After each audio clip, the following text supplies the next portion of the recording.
यहाँ फुटबलको बिहा पनि भयो होइन, प्लस आशीर्वाद पनि धेरैबाट पाउनुभयो उहाँहरूले। बट एउटा चाहिँ के कमी भयो भन्दाखेरि चाहिँ हाम्रो चाहिँ फुपाको चाहिँ उता फ्यामिलीबाट चाहिँ due to war and crisis आइपुग्नु भएन, यहाँ आउनु सक्नु भएन उहाँको mummy पापाहरू।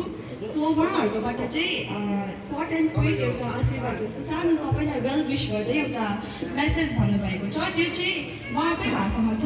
So simple in Nepali चाहिँ ट्रान्सलेट गरेर चाहिँ स्पेसली तपाईँहरूमा जति हाम्रो फ्यामिली मेम्बर्सहरू जति पनि हुनुहुन्छ उहाँहरूको विषयमा 1-2 मिनट मात्रै म लिन चाहन्छु, अनि कृपया तपाईँहरूले सुनिदिनु होला है।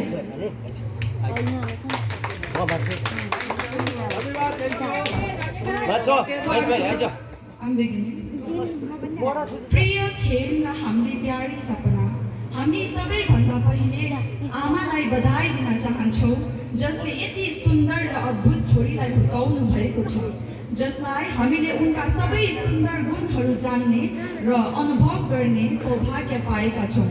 सम्पूर्ण परिवारलाई धन्यवाद जसले खेललाई खुला हातले स्वागत गर्नुभयो र हामीलाई खुला स्वीकृति र आतिथ्यको महत्त्वपूर्ण पाठ सिकाउनुभयो। खेल हाम्रा जेठा छोरा, तपाईँको रोजाइ सपनाले हामीलाई अपार सन्तुष्टि र आनन्द दिन्छ र हामीलाई पूर्ण विश्वास छ कि तपाईँले यो परिवार सफलतापूर्वक निर्माण गर्नुहुनेछ। प्रिय सपना, तपाईँ माथिबाट हाम्रो हेरचाह गर्ने आमाको कृपाले हामीलाई दिनुभएको हो। तपाईँले हाम्रो जीवनमा धेरै आनन्द, आशा र खुसी ल्याउनु भएको छ। प्रत्येक प्राणीको हृदयमा एउटा बिन्दु हुन्छ, एक दिव्य चिङ्गारी जुन अत्यन्त शक्तिशाली र जीवनदायी हुन्छ। जब यस्ता दुई चिङ्गारीहरू एकसाथ आउँछन्, तिनीहरूको शक्ति तीव्र गतिमा गुना हुन्छ र सबै कुरा सम्भव हुन्छ।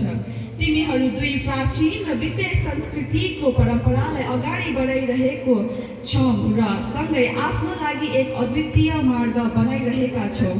हामी तपाईँलाई आशीर्वाद दिन्छौँ कि यी सबै गुणाएको जीवनलाई मार्गदर्शन गरौँ, त्याग, शान्ति र प्रेम।